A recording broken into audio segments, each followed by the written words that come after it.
Au nom du Père, du Fils et du Saint-Esprit, ensemble, Amen. Nous célébrons aujourd'hui,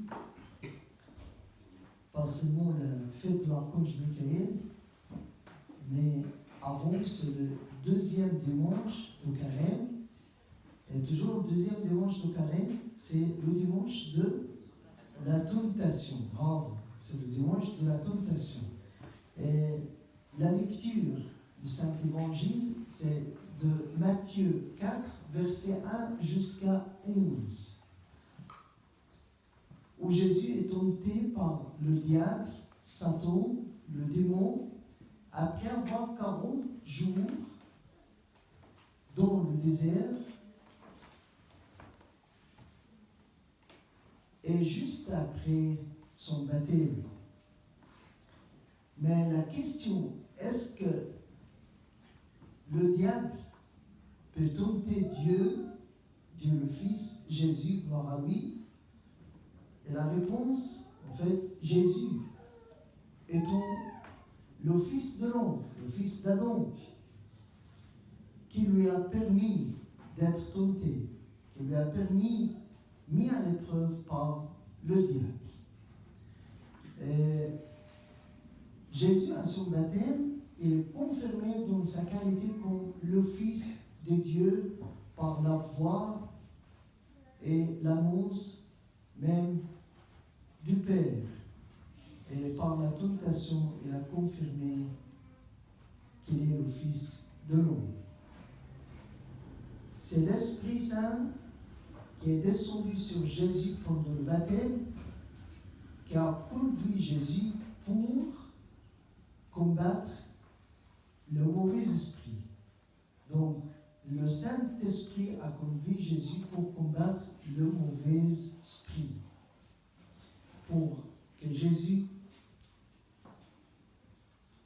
nous donne la victoire pour affronter le démon pendant les tentations, pour combattre et vaincre le mal pour notre faveur, Et il faut observer toujours que le baptême et les tentations se rejoignent. Ça veut dire que au début du moment de baptême, la personne et l'homme est un enfant de Dieu. Et ça veut dire, au début du moment de baptême, le diable va venir pour tenter les enfants de Dieu qui seront baptisés. Et d'avoir des tentations, des détresse, des difficultés, des tribulations dans le monde, les deux se rejoignent. On ne peut pas oublier que les tentations de Jésus dans le désert vont racheter l'exode du peuple d'Israël, du peuple de Dieu dans l'Ancien Testament au désert. Les tentations de Jésus dans le désert étaient juste après son baptême. Et l'exode du peuple d'Israël au désert était juste après le passage de la mer Rouge, qui représente le baptême, symbolise le baptême. Les 40 jours de Jésus, 40 jours de tentation, symbolisent les 40 ans du peuple de Dieu, du peuple d'Israël dans le désert. Mais alors que le peuple d'Israël a succombé aux tentations, Jésus a résisté victorieusement aux assauts des tentateurs pour nous donner, nous, l'être humain, nous, les enfants de Dieu, les croyants, pour nous donner la victoire définitive, totale, complète et renouée pour toujours et définitivement l'alliance en notre nom, en notre faveur. On ne peut pas oublier que ce passage de l'Évangile nous enseigne plusieurs choses. Au début, on ne peut pas oublier l'importance du jeûne.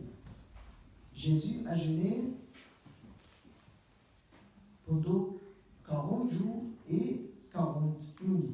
L'importance du jeûne en surmontant la tentation, le péché et le diable, comme Jésus nous a dit que le diable, Satan, le démon, ne sort que par la prière et le jeûne. Ne sort que par la prière et le jeûne. Bien sûr, nous savons que le jeûne élève et augmente notre conscience spirituelle. Et en conséquence, l'Esprit Saint est plus actif dans notre vie, est plus actif de résister l'esprit mauvais. Nous savons aussi que Satan a tenté Jésus plusieurs tentations, mais le Saint-Évangile nous a mentionné seulement 3. La première tentation, le démon a ordonné Jésus de changer des pierres en pain. Et cette première tentation est une attaque sur le corps humain. Parce que Jésus avait faim après son jeûne, 40 jours, 40 nuits. Le diable l'a tenté avec la nourriture. Et comment le diable a tenté Adam? Aussi par la nourriture.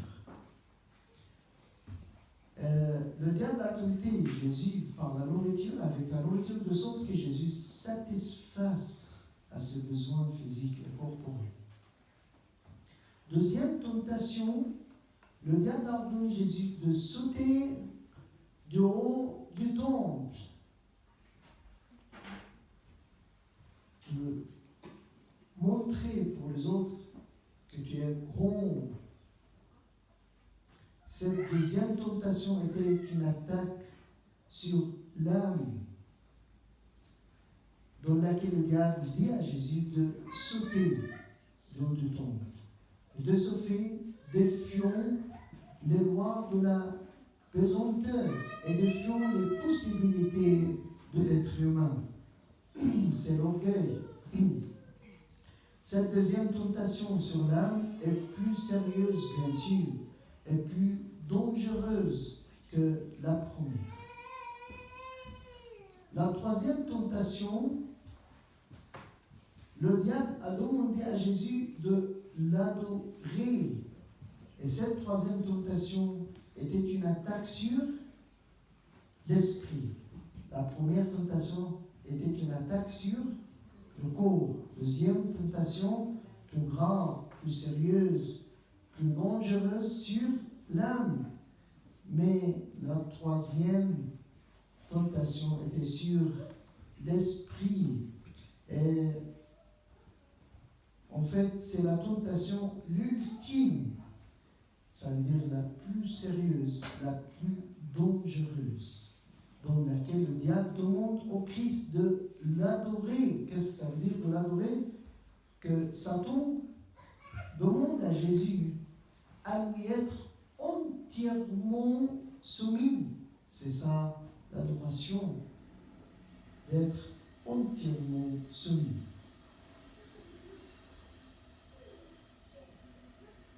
Ce face-à-face de Jésus avec le démon, en fait, pendant ces moments de tentation, Jésus était tout seul. Mais Jésus a raconté,